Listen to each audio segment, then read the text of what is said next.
साथियों नमस्कार। कैसे हैं आप सब? उम्मीद है बेहतर होंगे। तो आप सभी का स्वागत है GS with Amit sir YouTube channel पे। तो आज हम लोग बात करने जा रहे हैं मध्य प्रदेश की कोल जनजाति के बारे में। कौन सी? कोल जनजाति।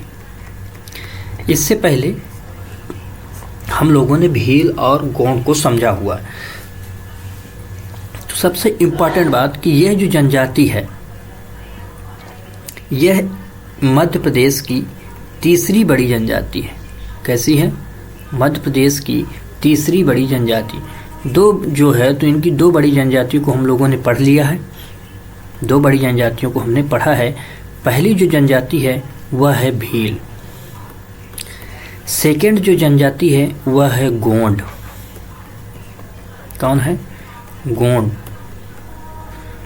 थर्ड जो जनजाति है वह है कोल। कौन सी है? कोल जनजाति। अब यह जो जनजाति है इस जनजाति के वर्णन जो है तो पुराने ग्रंथों में भी मिलती है, यानी कि इनका जो वर्णन है वेद में भी मिलता है। यानी कि यह जो जनजाति है इसका ऋग्वेद में भी वर्णन आपको मिलेगा। कहाँ? ऋग्वेद में। और तो और महर्षि पाणिनि जो हैं, महर्षि पाणिनि, इन्होंने कहा कि ये जो कोल है यह कुल शब्द से बना है जिसका अर्थ होता है इसका समस्त। क्या है? समस्त। मानते हैं कि यह समस्त शब्द को संबोधित करता। ये इनका महर्षि पाणिनि का मानना है उसके अनुसार कि भावबोध कराता है समस्तता का। लेकिन एक इम्पॉर्टेंट फैक्ट और आपको याद रखना है कि यह जनजाति अपने को माता सबरी से संबंध बताती है। तो यह संबंध जो है, यह जनजाति अपना संबंध किससे बताती है? माता सबरी से। माता सबरी से ये लोग अपना संबंध बताते हैं। यहीं आप एक बात और याद रखें कि जो माता सबरी से संबंध ये बताते हैं, और झारखंड में एक जनजाति है मुंडा। यह जो मुंडा जनजाति है तो माता सबरी को ही अपना माता मानते हैं। तो ये माता मानते हैं किनको? शबरी को। ठीक, ये माता ही मानते हैं, जबकि ये उनसे संबंध बताते हैं। इस डिफरेंस को आप याद रखेंगे। और ये है झारखंड में इनका जो है तो पाई जाती है ये जनजाति। ठीक, तो इतनी बातें आपको बेसिकली इम्पोर्टेंट याद रखनी। अब बात करते हैं कि गोंड जो कोल जनजाति है इसका मूल स्थान कहाँ से माना जाता है। इसके अगर हम मूल स्थान की बात करें कि इसका मूल स्थान कहाँ है, तो यह माना जाता है कि यह जनजाति रीवा जिले से निकली है। अब रीवा जिले में कहाँ से निकली है? तो एक करौली और फरेंदा जैसे गांव हैं, फरेदा जैसे गांव हैं, है ना, यहाँ से ये जनजातियाँ निकली, करौली फरेंदा गांव से। तो यहाँ से इनका संबंध माना जाता। लेकिन यह कोल शब्द जो है, इस कोल शब्द के अर्थ की बात करेंगे आप। अगर आप बात करें कि जो कोल शब्द है तो इस कोल शब्द का अर्थ क्या है, तो इसका जो अर्थ माना जाता है, अर्थ, इस कोल शब्द का जो अर्थ माना जाता है वो मानते हैं मानव। क्या मानते हैं? मानव। तो इतनी बातें आपको पता चले कि अर्थ मानव है। मूल स्थान इनका कहाँ से है? रीवा से है। सबरी से ये अपना संबंध बताते हैं।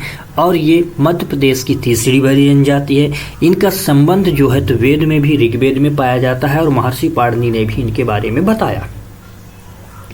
इतनी बातें समझ आई। अब ये जो समाज है, ये जो जनजाति है, यह जनजाति कोल और कोरकू, दो जनजातियों को वहीं लिख लें कि मुंडारी भाषा परिवार के शब्द से निकली हैं ये। तो इनकी अगर शब्द कहें कि ये किस भाषा से निकली हैं, तो भाषा जो है तो मुंडारी भाषा। इससे मुंडारी भाषा से इनका संबंध है। मुंडारी भाषा से संबंध माना जाता है इन जनजातियों का। ठीक, तो ये बात आप याद रखेंगे। तो उसी में हमने कहा कि दो जनजातियां हैं जो इस मुंडारी भाषा से हैं। एक तो अपनी कोल जनजाति है और दूसरी कोरकू है। तो यहीं आप इस कोरकू को भी याद रखेंगे कि अगर हमने पूछा कभी कि मुंडारी भाषा से संबंध किस किस की जनजातियों का है तो आप ये बताएं। अब इम्पॉर्टेंट फैक्ट ये तो आपको पता चला, लेकिन इससे भी कहीं ज़्यादा कि ये अपने आप को कोलेरियन समूह से इनको जोड़ के देखा जाता है। तो किस समूह से? कोलेरियन। तो अगर कोलेरियन पूछता है कि ये किस समूह से हैं, ठीक, तो ये जनजाति जो है तो कोलेरियन समूह से। किससे है? कोलेरियन समूह से। तो इसे आप अंडरलाइन रखेंगे कि यह जनजाति किस समूह से मानी जाती है, तो यह है कोलेरियन समूह से। इतनी बातें आपको क्लियर हुई। अब इससे भी कहीं ज़्यादा इम्पोर्टेंट बात कि यह जो जनजाति है, यह जनजाति सगोत्र मानती है, यानी कि गोत्रीय परंपरा का इसका समाज है। तो इसका जो समाज है, समाज तो गोत्रीय समाज है। कैसा है? गोत्रीय समाज। मतलब ये जो सारे कार्य करते होंगे, शादी ब्याह दुनिया भर का जो ये अपना कार्यक्रम करते हैं, तो ये गोत्र को प्राथमिकता देते, गोत्र के हिसाब से ये कार्य करते हैं। अब ये जो जनजाति है, तो इसके नृत्य की अगर बात करें कि नृत्य क्या है ये, तो पहले इनको हम जान लें कि ये इतनी बातें तो हमने समझी, लेकिन ये किस क्षेत्र पर हैं, इनका विस्तार कहाँ। तो इनका आप जैसे विस्तार की बात करें कि ये जनजाति आखिर विस्तारित कहाँ है, तो रीवा, सतना, सीधी, सिंगरौली, अनूपपुर, शहडोल, पन्ना, इन सारे जिलों पे इन जनजातियों का आपको निवास स्थान मिलेगा। ठीक, तो एक आध दो जिले हम यहाँ लिख देते हैं। रीवा, जैसे कि रीवा से बताया है कि इनकी मूल स्थान ही है। सतना, सीधी, सिंगरौली, पन्ना, शहडोल आदि, है ना। कैसे? आदि। तो यहाँ आपको ये मिलेंगे।